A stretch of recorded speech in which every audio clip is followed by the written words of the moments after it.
everybody, welcome back to my channel. My name is Abby.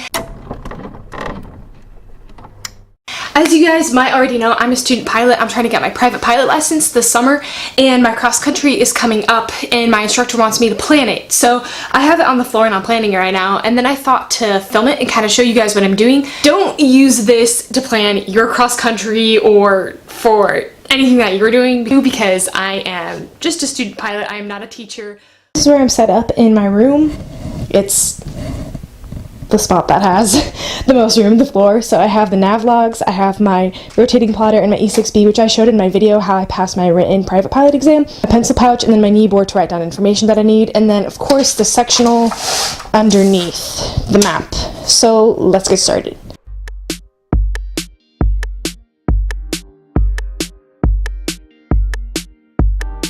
And I'm gonna line up the rotating side with the longitude lines on the map, on the sectional. So this is going to be kind of hard to see, but that's about lined up. I can see there's a line right under over here. And that heading is going to be about 840. So as you may have guessed, it's not easy to film the sectional at all, but you line it up like a ruler, you draw a line between your 2 points, and our point, this airport's all the way at the end of the map, which is kind of funny that my instructor picked one that's almost off the sectional, but not quite. It's a little easier to see on the map here. So these are lines of latitude and they go all the way down, and that's a line of longitude. I wrote my true course is 340.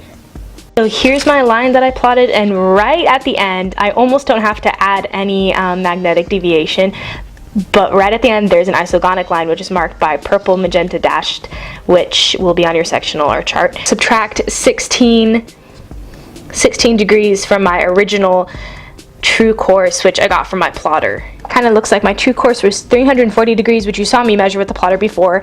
And the magnetic deviation, otherwise known as the isogonic line, which is the purple thing that I just pointed out, is 16 east, and you subtract if it's east and you add if it's west. So 340 minus 16 is 324. Down the first one and second in the order that I'm gonna run into them, and I also kind of wrote where they're going to be outside my window, or where they should be for me. Like the Lake Merwin will be to my right, the power lines will be to my left. This one is Green Mountain. The second one is also VFR checkpoint. You can see by the purple flag, and it is an airport. And the third and fourth are really good because there's a big lake to my right, there's going to be a big lake to my right, and then to my left, big power lines. Put this to the outer scale to about 15.4, and I'm going to follow the outer scale and go to how much fuel I have. Tank's at 48. It's about 3 hours of flight time, which is more than enough what we need. I'm going to go in here and kind of look for places that might be good for emergency landing, and I also have to familiarize myself with the airports, with the runway lengths and that type of thing. I still have to fill out the log too, but I'm not going to show that because show you how to fill out the nav log, because there's a lot of steps, as you can see from this paper. So fuel, I talked about emergencies. That's what I need to do now. I need to make sure I know the runway length and available services, because I'm not too familiar with that airport that we're going to.